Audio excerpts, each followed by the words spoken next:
Për zhvillimet në kuvendin e Kosovës, por edhe për zhvillimet në kongresin që është duke mbajtur në Valencia, ku po marrin pjesë pra subjektet e së djathtës evropiane, flasim tani duke u lidhur drejt për drejti me Valencian dhe deputetën e Lidhjes Demokratike të Kosovës, donjen Johana Lëshaku, Sadriu. Donja Johani mbrëma. Mirë mbrëma, Shkodran. Po e nisim me zhvillimet në Kosovë njëherë.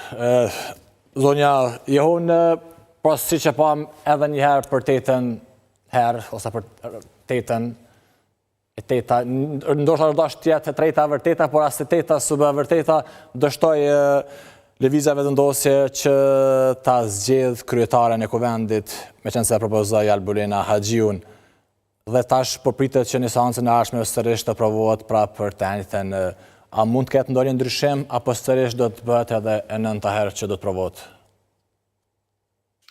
Shkodran, kjo pyetje është mas pari për partinë e cila e ka shumicën, edhe i bjen përgjegjësia më e madhe për me siguru shumicën për kandidatin e tyre, rrjedhimisht për kandidatën e tyre.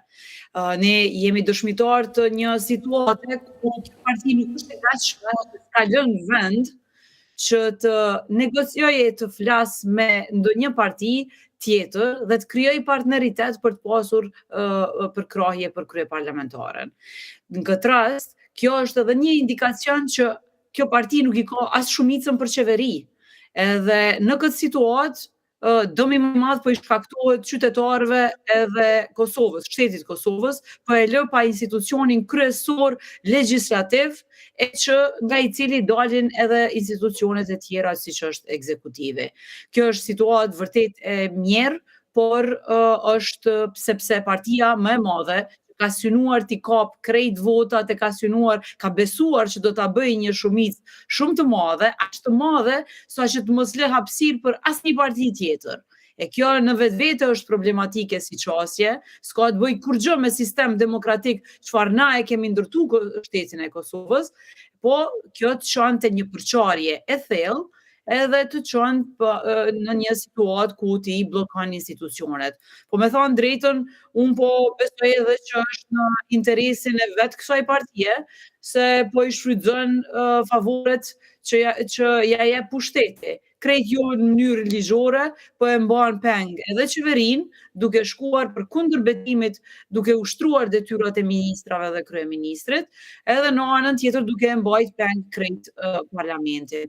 Kaq shumë dëm i shkaktu Kosovës nuk e ka merituar shteti jon, e as qytetarët e Kosovës, por vërtet kjo është fytyra e vërtetë e kësaj partie. A nuk po bëhet si shumë zonja Lëshaku Sadriu, pra 8 herë u provua, nuk u zgjodh kryetarja, tash do të provohet për të 9-ën herë. A nuk po bëhet shumë edhe a nuk po luhet në një formë nervash edhe me popullin, me votuesit? Jo, shikoni, kjo është loja e vetëvendosjes. Do më thënë, kjo është pafuqia e vetëvendosjes.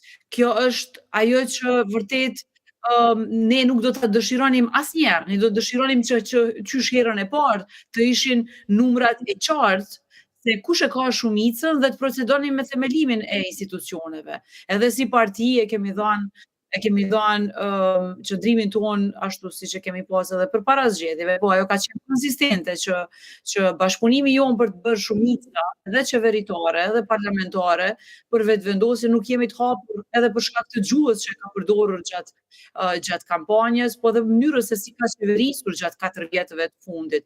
Ne mendojmë që është dëmtuar shumë shteti i Kosovës gjatë kësaj periudhe, andaj nuk kemi dëshirë që ta ndajmë ndonjë përgjegjësi me ta. Edhe kjo është e rëndësishme. Edhe nga çdo proces duhet edhe partitë politike, edhe qytetarët të nxjerrin mësime, edhe të dallohen cilat janë partitë shtetformuese edhe që dojnë të mirën e shtetit, dhe cilat janë partitë të cilat dëshirojnë të instalojnë elemente totalitare në një sistem demokratik, duke i përjashtuar të gjithë të tjerët dhe duke besuar vërtet që e ndërtojnë vetë shumicën. Nuk bëhet shumica as në mënyrë të imponuar, po bëhet me marrëveshje, bëhet me marrëveshje që në vende demokratike kjo situatë do të zgjidhej me dialog, do të zgjidhej me parafrim të programeve politike, ku ti vjen me një program qeverisë, pastaj e zgjedh partnerin që ti beson që është më i përafërt me programin tënd dhe pastaj shkohet në koalicion. Po këtu nuk ka hapësirë për negociata, se po e shohim që asnjëna prej partive që nuk është duke ju bashkangjit vetëvendosjes. E tash kjo është një pyetje shumë serioze, pse nuk po dojnë këto parti me ja dhënë mundësinë vetëvendosjes. Është vërtet moment tepër i rëndësishëm për vetëvendosjen me reflektu. Pse askush nuk don me ta me qeverisë, pse askush me ta nuk dëshiron me formu shumicën. Pra, për ta rrumbullaksuar këtë, thënë LDK-ja nuk do të ndryshoj qëndrim. A i bie kështu. Pra, do të votoj kundër Albulin Haxhiut nëse propozohet sërish nga propozuesi stabil, si që tha sot do t'i Konjufca. Ne jemi shumë konsistent, po e mbajmë qëndrimin që vërtet prej fillimit e kemi thënë. Nuk është që pritet asnjë ndryshim nga ana e LDK-s, por gjatë sa ne kemi qarta qëndrimet. Ka parti të tjera që kanë dhënë indikacione se në çfarë raste do të votonin, por e kanë pasur me ndryshimin e kandidatës, por ajo është çështje që vërtet i takon vetëvendosjes të propozoj edhe të gjej partnerët të cilët i ka më të afërt potencialisht. Ne nuk kemi ndryshim qëndrimi, përkundër faktit që na vjen shumë keq që kjo parti po e shpërfaq pa mundësinë e saj për ta krijuar shumicën. Po kjo do të thotë shumë, edhe kjo është një tregues vërtet i qartë, edhe ndaj qytetarëve, edhe ndaj pa fuqisë së saj për ta siguruar shumicën, që është e domosdoshme në demokraci. Ndërkohë ju pra aktualisht jeni në Valencia të Spanjës, ku po merrni pjesë pra në kongresin e partive pra ose të IPP-s.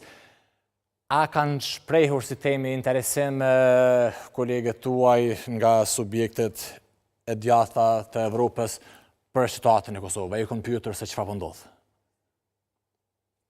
Po, kryetari Abdi Gjiku është me një delegacion nga LDK-ja këtu në Valencia, po merr pjesë në kongresin e partive popullore, me çfarë s'ka mbajtur edhe një fjalim ku ju ka bërë thirrje partive popullore që ta mbështesin procesin e zgjerimit të Bashkimit Evropian me vendet e Ballkanit ka vënë pah nevojën që Bashkimi Evropian ta forcoj vizionin e tij për Kosovën, posaçërisht për Kosovën, për shkak se ne jemi një shtet i ri edhe që kemi nevojë për mbështetje, për njohje të reja, që janë edhe 5 shtetet e Bashkimit Evropian, pikërisht për shkak se Kosova ka dëshmuar që është një shtet deri tani demokratik, një demokraci e ndërtuar pas themelimit të shtetit Kosovës. Edhe kjo ka treguar një lloj leadershipi të ri, një shembulli që mund vetëm ta nxjerrim një krahasim se si kryetari Abdi Gjiku ka lartësuar shtetin e Kosovës përkundër faktit që ai nuk është duke qeverisur dhe përkundër faktit që në anën tjetër kemi një kryeministër që merr pjesë rëndom në kësi lloj konferencash si kryeministër i Kosovës gjatë viteve të kaluara, ku ka fol tepër shumë për elemente si korrupsioni, ka portretizuar Kosovën si një vend me zhvillim të brisht dhe aty ku qeveriset ose është qeverisur me korrupsion edhe ka rrezik të luftës. Unë vetëm po e ngrej këtë paralele sepse është e rëndësishme që qytetarët i bëjnë këto dallime. Ne si leadership opozitar dhe kryetari Abdi Gjiku si një lider i opozitës shkon në konferenca ku janë liderët e evropian dhe mundohet që ta portretizoj Kosovën dhe ta lartësoj atë dhe të bëj thirrje që Kosova të hyjë sa më shpejt në proceset integruese dhe të njihet nga shtetet, kurse në anën tjetër kemi pasur një kryeministër të papërgjegjshëm i cili vërtet i ka dhënë hije të zezë zhvillimit të Kosovës. Pra po thoni që janë dy narracione të kundërta ose të ndryshme. Kurti në këtë po i bie që ka folur zi e tërë për Kosovën, derisa zoti Abdixhiku pavarësisht pra se nuk ishte në pushtet dhe mbas edhe nuk mund të vinë në pushtet të paktën me këtë përbërje të kuvendit, prap ka folur fjalë të mira për Kosovën duke lartësuar. A i bie kështu? Absolutisht po, sepse LDK-ja është një parti shtetformuese, se kryetari Abdixhiku i përfaqëson vlerat e vërteta të lidhjes demokratike të Kosovës dhe kur jemi jashtë vendit, ne e promovojmë Kosovën dhe mundohemi që ta nxjerrim më të mirën në procese të cilat janë etike për shtetin e Kosovës. E njëri prej tyre ishte edhe procesi i integrimit evropian edhe promovimi i vlerave demokratike që ka shteti. Dhe këtë promovim do ta bëjmë si LDK gjithmonë dhe kryetari Abdixhiku e ka bërë posaçërisht këtë. Ndërkohë është rizgjedhur kryetari sërish Manfred Weber. Çfarë do të thotë kjo në aspektin e bashkëpunimit të partive popullore të djatha? Edhe për LDK-n.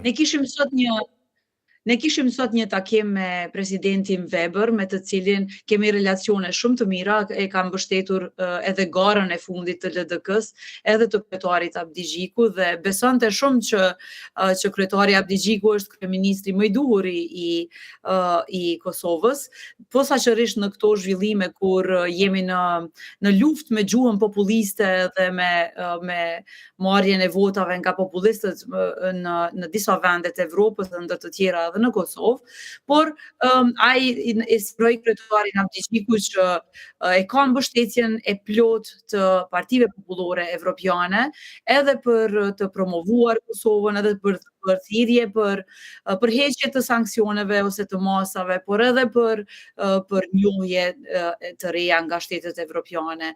Ne kemi kërkuar që edhe procesi i integrimit të ecë, të përshpejtohet, vizioni të jetë më i qartë edhe të ketë për Kosovën, për parësi të tjera, edhe asistencë më shumë që Kosovës t'i ndihmohet për investimet jashtme, për marrje të fondeve nga Bashkimi Evropian dhe të ketë investime sa më të mëdha me qëllim që ekonomia jonë të rrimë këmbet.